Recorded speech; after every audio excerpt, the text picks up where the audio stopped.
오늘 하나님께서 우리에게 주시는 말씀은 구약성경 호세아 1장 8절 9절 말씀입니다. 구약성경 1257쪽입니다.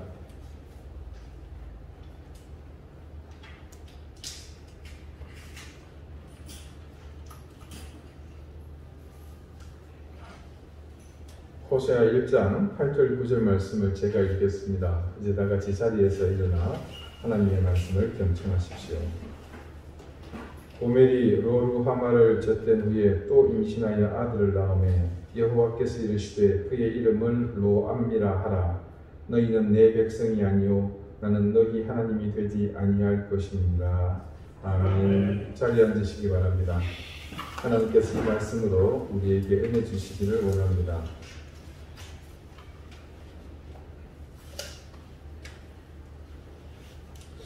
예수님의 가족과 관련된 한 가지 좀 특이한 사건이 복음서에 몇 곳 기록되어 있습니다.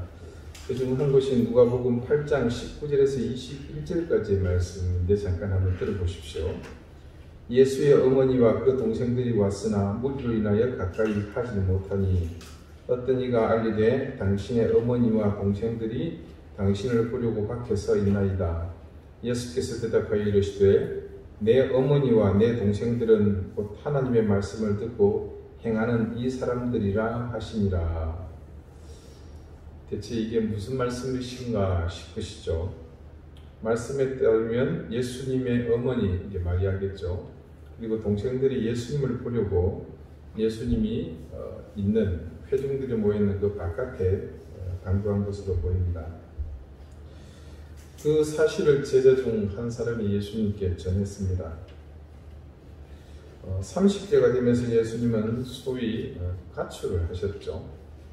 그리고 3년 동안 하나님의 아들로서 그리고 하나님으로서 이 땅에서 이른바 공생애를 사셨습니다. 이미 성령에 의해 잉태되면서부터 어머니 마리아는 자신이 낳는 아들이 하나님의 아들이라는 사실을 알았죠. 그래서 이후 공생애가 시작되면서 전혀 마리아의 아들로서 예수님은 역할을 감당하지 못했던 것으로 보입니다.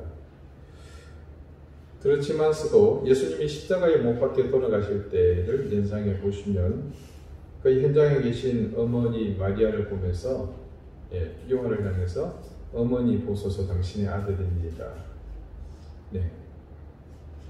비록 공생애가 힘든 여정이었고 그리고 이전과 다른 시간을 보내고 있지만 여전히 우리 주님은 마리아에게는 아들이었습니다. 그렇게 힘든 공생애를 보내고 있는 아들을 찾으러 위로 방문했던 것으로 보이죠. 마리아가 동생들의 인도를 따라 찾아왔던 겁니다. 그런데 예수님께서 이 소식을 전해 듣고 하신 말씀이 내 어머니와 내 동생들은 곧 하나님의 말씀을 듣고 행하는 이 사람들일 뿐이다. 가족을 부인하는 듯한 그런 말씀을 하신 겁니다. 같은 내용을 증거하고 있는 마태복음에는 이렇게 기록이 되어 있습니다. 말하던 사람에게 대답하여 이르시되 누가 내 어머니이며 내 동생들이냐 하시고 손을 내밀어 제자들을 가리켜 이르시되 나의 어머니와 나의 동생들을 보라. 누구든지 하늘에 계신 내 아버지의 뜻대로 하는 자가 내 형제요 자매요 어머니입니다 하시더라. 마태복음은 누가복음과 조금 달리 가족의 존재를 전면 부인하는 것은 아닌 것으로 보이고요. 그 위에 더하여 이 말씀을 하신 것으로 추정이 됩니다. 마가복음에도 동일하게요. 대답하시되 누가 내 어머니이며 동생들이냐 하시고 둘러앉은 자들을 보시며 이르시되 내 어머니와 내 동생들을 보라 라고 말씀하신 다음에 누구든지 하나님의 뜻대로 행하는 자가 내 형제요 자매요 어머니냐 라고 하셨습니다. 이 누구든지 하나님의 뜻대로 행하는 자가 내 형제고 자매고 어머니다. 반복해서 하신 말씀인데 이 말씀은 하나님의 백성이 되는 조건이 이렇다라는 그런 의미로 하신 말씀입니다. 마태복음 3장 7절 이하에 세례 요한과 관련된 이런 기사가 있습니다. 요한이 많은 바리새인들과 사두개인들이 세례 베푸는 데로 오는 것을 보고 이르시되, 여기 요한은 예수님의 제자 요한이 아니라 세례자 요한이었습니다. 독사의 자식들아, 누가 너희를 가르쳐 임박한 진노를 피하라 하더냐. 그러므로 회개에 합당한 열매를 맺고 속으로 아브라함이 우리 조상이라고 생각하지 말라. 내가 너희에게 이르노니 하나님이 능히 이 돌들로도 아브라함의 자손이 되게 하시리라. 자, 여러분, 세례 요한이 요단강에서 세례를 베풀기 시작했죠. 그러면서 유대의 백성들에게 이제 하나님의 진노가 심판이 곧 임박했으니 회개하고 죄사함의 세례를 받으라고 외쳤습니다. 그곳에 바리새인과 이 사두개인들이 세례를 받으려고 등장한 겁니다. 세례 요한은 그들의 이런 행동을 말씀이 기록한 것처럼 아주 신랄하게 비판했습니다. 표면상 이유가 명확하지는 않은 것 같지만 이어지는 말씀 속에서 충분히 우리가 알 수 있습니다. 회개에 합당한 열매를 맺고 라는 말에서 확인할 수 있는 사실로서요, 그들이 세례에 합당한 자격인 한 가지, 죄를 회개하는 것. 그 과정을 생략하고 그냥 머리 뒤밀고, 머리가 아니겠구나. 이때 침례였으니까. 그냥 그 물에 한번 들어갔다 나오면 지금 저자가 떠들고 있는 그 모든 저주가 비껴갈 것이라는 그런 착각입니다.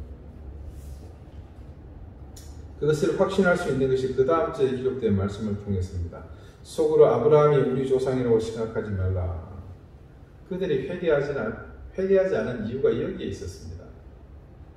그건 다름 아니라 자신들이 아브라함의 자손이기 때문에 회개는 필요 없고 그냥 세례만, 침례만 하면 된다는 그런 생각이었던 거죠. 확신이 있었던 것 같습니다. 세례 요한은 그들의 그런 자만심을 여지없이 깨버립니다. 속으로 너희가 아브라함의 자손이기 때문에 당당하다고 생각하고 있는 그것이 잘못되었다고 그렇게 지적합니다. 그러면 아브라함의 자손이라고 생각하는 그것이 죄가 될 수 있는가? 그럴 수는 없죠.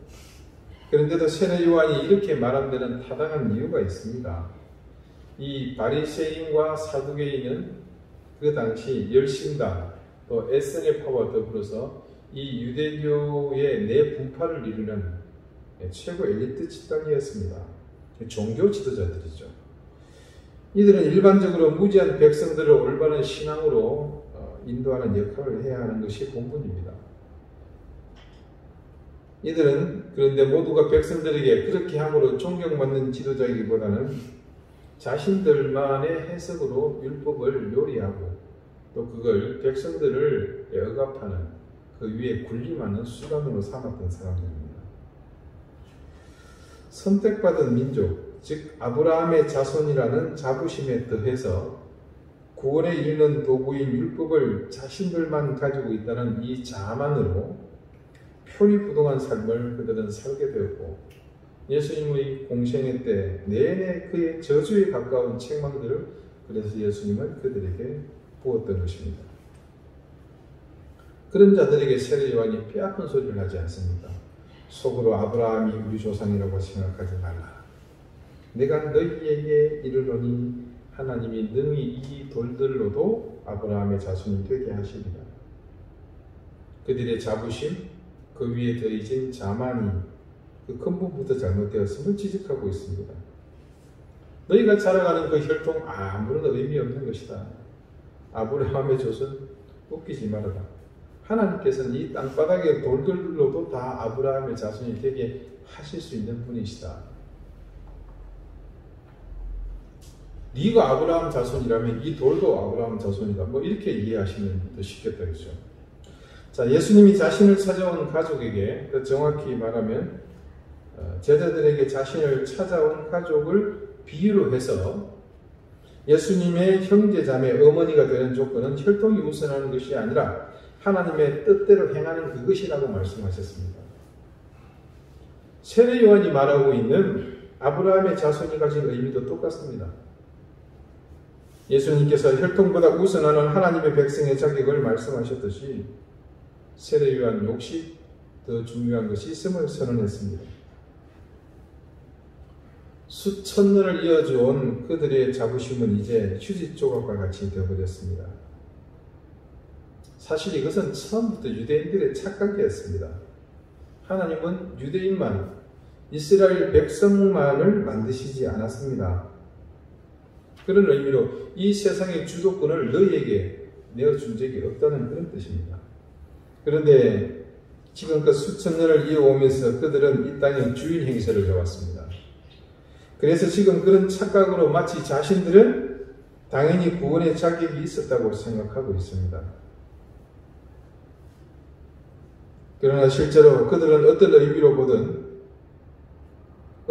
보면 구원의 이름이었던 아브라함의 핏줄이라는 관점에서 볼 때 진정한 의미의 그 핏줄에 속한 사람들이 아니라 어쩌면 잃어버린 아브라함의 자손이 아닐까 그런 생각을 해봅니다.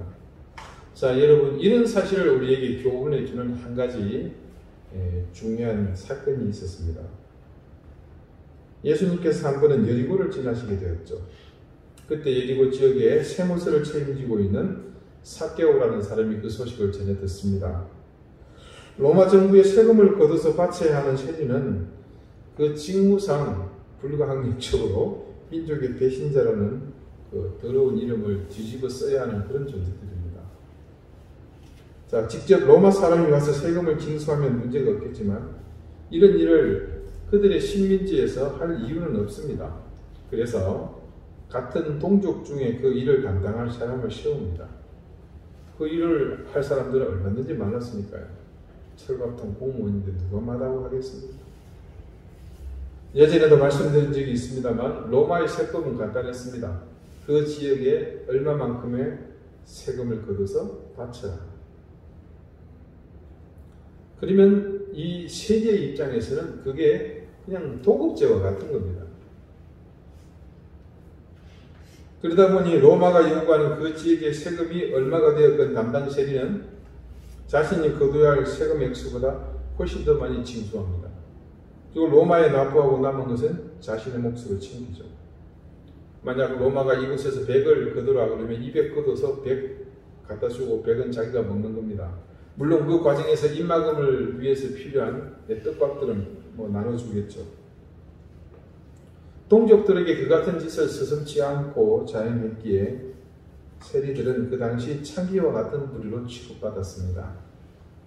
오죽에선 예수님을 비하하기 위해서 바리새인과 서기관들이 예수님을 세리와 창기의 친구라고 했겠습니까? 그냥 우리 보기에는 단순한 수식어 같지만 그 당시 그 사람들에게서는 가장 수치스러운 그런 수식어였습니다. 천하의 개장범, 더한 욕도 있겠지만 그런 얘기라고 보시면 됩니다. 자, 그런 삭개오가 주님을 만날 의지를 가지고 있었습니다. 키가 작아서 군중이 모이면 그 큰 키 너머에 있는 상황을 볼 수 없었습니다. 그는 때마침 그 곁에 있는 돌 무화과 나무 위로 올라가서 예수님을 보게 됩니다. 세리 신분으로 더군다나 키가 유독 작은 외모로 인해 금방 사람들의 눈에 띄지 않겠습니까? 어쩌면 그래서 몰래 이 나무 위로 올라가는 걸 택했는지 모르겠습니다. 여기서 말하는 돌무화과 나무는 예전 성경에는 뭐였습니까? 뽕나무로 번역되었었죠. 우리말로 당시 번역할 때 그렇게 선택이 된 나무였던 것 같습니다. 시카모라는 이 나무는 잎이 아주 무성합니다. 그렇게 큰 나무는 아니고요. 제가 2005년도 프랑스 떼제를 방문할 무렵에 그 남부 프랑스의 몽펠리에라는 곳에 해변가에 있는 교회 앞에 이 나무가 있는 걸 봤습니다. 잎이 큽니다. 그래서 그 위로 올라가면 잎에 가려서 몸을 숨기기가 참 좋겠더라고요. 예수님은 그 군중의 소란함 속에서 의지를 가지고 나무에까지 올라가 숨어서 예수님을 보고 싶어 했던 한 갈급한 영혼을 보셨습니다. 예수님과 삭개오의 눈이 마주쳤을 때 자신의 속마음을 꿰뚫어 보시는 주님의 눈길과 그런 주님을 향해 겸비하는 마음으로 간절한 눈빛으로 반응하는 그 삭개오의 눈빛은 그 교감하는 순간 말로 닿을 수 없는 깊은 교감을 나누었을 것이면 의심의 여지가 없습니다. 주님은 잠깐 그 교감 뒤에 아무것도 묻지도 따지지도 않고 말씀하십니다. 누가복음 19장 5절 말씀입니다. 예수께서 그곳에 이르사 쳐다보시고 이르시되 삭개오야 속히 내려오라. 내가 오늘 네 집에 유하여야 하겠다 하시니. 자, 이 찰나의 순간에 엄청난 일이 일어났습니다. 복음서를 여러분 보셔서 아시겠지만 예수님께서 3년의 공생애 동안 하루도 쉬지 않고 유대와 사마리아 전 지역을 다니셨습니다. 거의 1000일이 넘는 날들을 지나시면서 얼마나 많은 집에서 유숙하셨겠습니까? 하지만 성경에서 우리 주님이 유숙하신 곳을 베다니 나사로의 집과 마지막 6월절 만찬을 지내시기 위한 한 집을 지정하신 이외에 숙소를 밝힌 곳은 이 삭개오의 집이 유일합니다. 그런 증거가 그 다음에 그대로 기록이 되어 있습니다. 급히 내려와 즐거워하며 영접하거늘. 그 다음 사람들의 반응입니다. 뭇 사람이 보고 수군거려 이르되 저가 죄인의 집에 유하러 들어갔도다 하더라. 주님께서 삭개오의 집에 유숙하시게 된 것은 이렇듯 그 당시 상황에서는 충격적인 사건이었습니다. 근데 사실 이 삭개오 이야기의 핵심은 여기서 끝이 나지 않습니다. 그 다음 증거하고 있는 말씀이 이렇습니다. 삭개오가 주님을 만남으로 그의 인생이 송두리째 변화된 그런 모습. 삭개오가 서서 주께 여짜오되 주여 보시옵소서 내 소유의 절반을 가난한 자들에게 주겠사오며 만일 누구의 것을 속여 빼앗은 일이 있으면 네 갑절이나 갚겠나이다. 자기의 소유를 나누겠다고 선언합니다. 그리고 거기에 대해서 남의 것을 속여 빼앗은 일에 대해서 4배의 보상을 선언합니다. 자, 이 얘기가 어떤 의미인지 여러분 조금 전에 들으셨죠? 예, 세리의 직무라고 하기는 그렇다 그러죠. 세리라는 권한을 이용해서 행했던 그 불의한 일에 대해서 삭개오가 어떻게 회개하고 그것을 보상할지에 대한 선언입니다. 왜 4배인가? 여러분 이거는 율법에 정하는 규례입니다. 이런 삭개오의 선언에 예수님은 다음과 같이 화답하셨습니다. 예수께서 이르시되 오늘 구원이 이 집에 이르렀으니 이 사람도 아브라함의 자손이로다. 아브라함의 자손이미로다. 자, 여러분 삭개오가 이렇게 구원을 얻을 수 있게 된 유일한 이유는 뭡니까? 이 주님을 만났기 때문이죠. 그 만남은 단순한 접촉만으로 이루어진 것이 아닙니다. 그 만남은 중대한 변화가 수반되었습니다. 어쩌면 하나님이신 예수님 앞에 인간이 서야 할 가장 바람직한 모습이 그곳에 나타났습니다.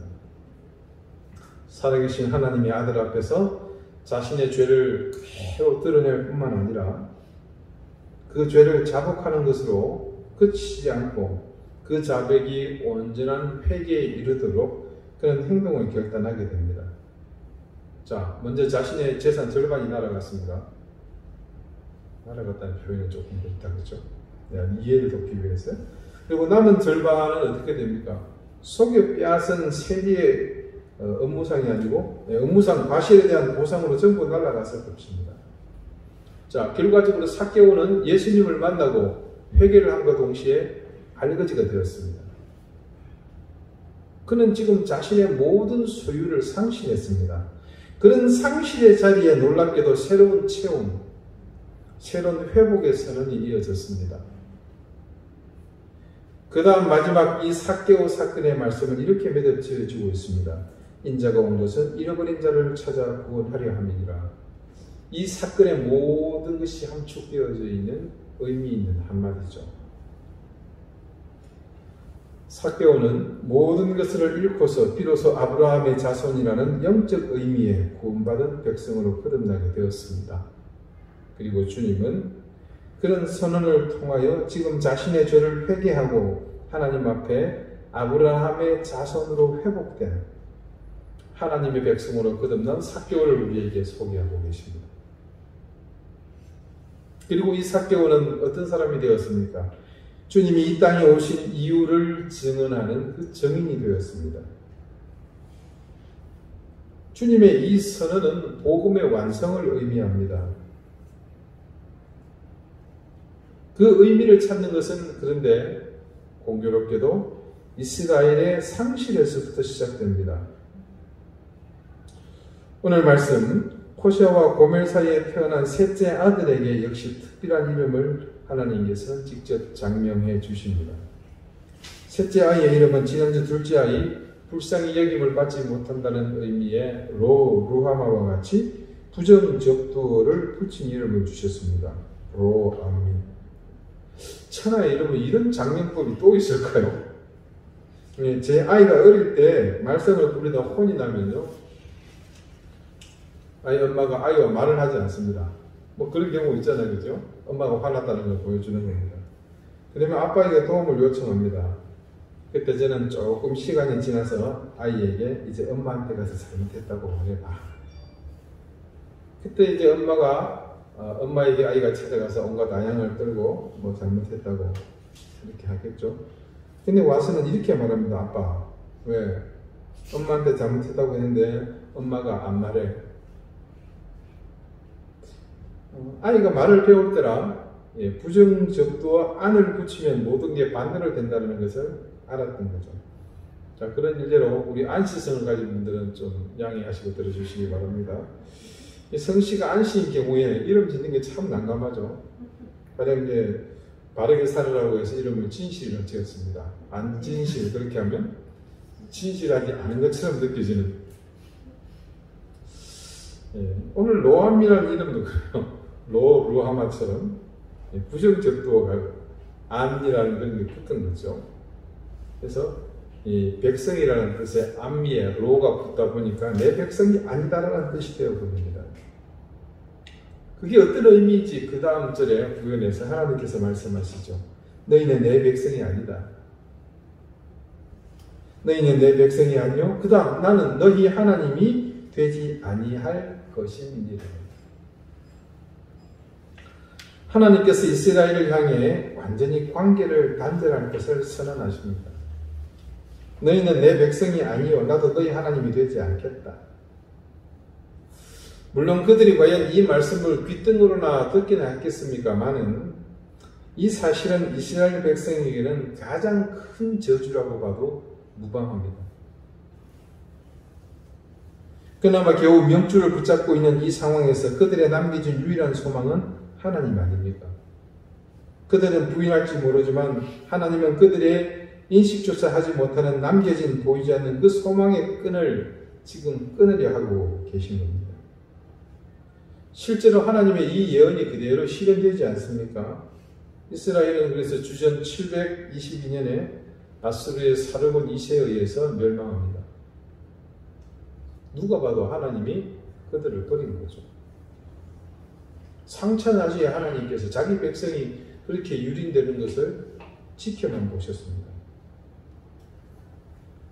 그것이 하나님이 이 선언이 온전히 이루어지는 과정이었기에 하나님께서는 도리어 그들을 도구로 사용하셔서 이 예언을 성취하셨습니다. 여러분, 하나님이 작정하신 일을 이 세상에서 막을 사람이 있겠습니까? 어느 누구도 저항할 수 없습니다. 그분의 결정은 곧 그 자체이기 때문입니다. 그래서 한번 결정하시고 행하시는 일은 그렇게 행하시는 그것으로 모든 것이 성취될 뿐입니다. 그런데 굳이 그런 사실을 밝히시는 경우 이처럼 선지자의 입술을 통해서 반복해서 선언하시는 것은 그 일이 실제로 가감없이 그대로 이루어지기보다는 경고하시는 의미가 더 큽니다. 그것은 마치 지독하게 말썽 부리는 자녀를 향해서 자기 호적에서 파내버리겠다고 으름장 놓으며 협박하는 부모의 심정과 같습니다. 그렇게 으름장 놓던 아버지가 호적에서 실제로 파버렸다는 얘기를 저는 한 번도 들어본 적은 없습니다. 그런 하나님의 결정은 결국 이들을 버림으로 새롭게 일으키시고자 하는 계획이셨습니다. 그리고 그 결과가 오늘 우리 주님을 통해 이 땅 위에 나타나게 되지 않았습니까? 그래서 예수님께서 삭개오를 만나시면서 인자가 온 것은 잃어버린 자를 찾아 구원하려 함인 자라고 선포하신 것처럼 하나님은 그렇게 자신의 잃어버린 백성들을 회복하셨던 것입니다. 이스라엘을 향한 이 특별한 예언의 말씀, 과연 그것이 이 시대 우리와 무슨 관계가 있을까? 여러분 의구심이 들 수도 있습니다. 아무런 상관이 없다기보다는 우리의 구원이 얼마나 큰 확신 속에서 이루어진 것인지 우리가 너무 잘 알기 때문이기도 하겠죠. 그만큼 실제로 십자가의 공로는 엄청난 것이라는 결과이기도 합니다. 하지만 우리가 그런 확고한 구원의 은혜 속에서 살면서 하나님의 뜻을 온전히 순종하지 않고 산다면 그것을 우리는 과연 어떻게 이해하겠습니까? 우리는 지난주 로루하마의 이름을 호시아의 자녀에게 주시는 그 하나님의 비통함, 그 비애가 무엇인지 보았습니다. 하나님의 뜻을 무시하고 자기의 입맛대로 선택하고 결정하는 신앙이 어제 오늘의 일이 아님을 알면서 우리가 하나님의 뜻 앞에 그리고 그분의 말씀에 대해 어떤 자세를 가져야 하는지를 심각하게 고민하지 않았습니까? 그래서 우리가 확신하다 못해 굳건하게 붙잡고 있는 구원받은 백성의 지위를 과신할 수 없다는 사실을 오늘 또 새롭게 깨닫게 됩니다. 구원은 당연한데 하나님의 뜻은 모르겠고 내가 아브라함의 자손이기에 구원의 길은 이미 결정되었다고 생각하며 예수님 앞에 맞서서 외식하던 바리새인과 서기관의 모습이 과연 우리와 본질적으로 무엇이 다르다고 할 수 있겠습니까? 주님은 분명히 밝히셨습니다. 자신을 낳아준 어머니와 그 어머니에게서 태어난 형제들까지도 가족이 아니라는 선언을 하실 정도로 선행해야 하는 더 중요한 가치가 하나님의 뜻대로 행하는 것이라는 사실을 말입니다. 그래서 우리는 알 수 있습니다. 하나님이 이 백성을 버리려고 하시는 그 의지 속에 숨어있는 하나님의 마음, 그것은 그들이 하나님의 뜻에 순종하며 그 말씀대로 살아가기를 바라는 그런 소망 때문이었습니다. 그렇게 하시는 이유가 뭡니까? 그 쇠락해 가며 멸망 직전에 놓여 있는 그들이 그 길에서 벗어날 수 있는 유일한 길이 이것이었기 때문입니다. 여러분, 우리가 하나님의 뜻을 지키며 순종하여 실천하는 것은 그런 의미입니다. 우리가 겪는 모든 고난과 환난, 역경과 풍파 속에서 헤어나올 수 있는 유일한 길이 바로 여기에 있습니다. 또한 우리가 스스로 구원받은 하나님의 백성이라는 자의식으로 충만하면서 그 속이 텅 빈 속빈 강정 같은 믿음이 참된 신앙으로 성장하는 길도 오로지 여기에 있습니다. 우리가 어려움 속에서 하나님과 소통할 수 있는 유일한 길은 내 생각과 의지로 판단하고 내 욕심으로 선택한 그 신앙이 아니라 바로 우리가 하나님의 뜻대로 하나님의 말씀이 가리키는 곳으로 나가는 그것뿐입니다. 우리의 모든 신앙이 하나님의 뜻 앞으로만 나가게 방향을 설정합시다. 우리의 의지가 아무리 굳건하다고 하더라도 그 사실을 매 순간 말씀 앞에서 철저하게 조명합시다. 설령 이제껏 내가 살면서 단 한순간도 의심 없이 굳건하게 믿어왔던 것이라 할지라도 세상의 모든 사람이 심지어 세상의 교회가 그렇다고 말하더라도 말씀에 비추며 그것이 정직하게 하나님 뜻에 부합한 것인지 살펴봅시다. 우리가 스스로 의지를 꺾지 않고 습관적으로 그래왔던 것처럼 당연히 그렇다고 생각하는 모든 것에 하나님의 뜻, 하나님의 말씀을 더하십시다. 그리고 이제 내가 믿고 있었던 나의 구원이 가식 없고 위선 없는 참된 구원이 되게 하십시다. 그래서 그렇게 내게서 구원이 더욱 정직해지고 진실해져서 참된 구원으로 성화되면 우리는 삭개오가 잃어버렸던 아브라함의 자손임을 되찾은 것처럼, 그리고 자신의 어머니와 형제를 눈앞에 두고서 말씀하신 진짜 주님의 가족이 될 것입니다. 하나님께서 호세아에게 고매를 통해 주신 셋째 아이의 이름을 로암미라고 선언하신 것은 당신의 참된 백성을 찾으시는 하나님의 거듭되는 비통함의 소리였습니다. 기도드리시겠습니다.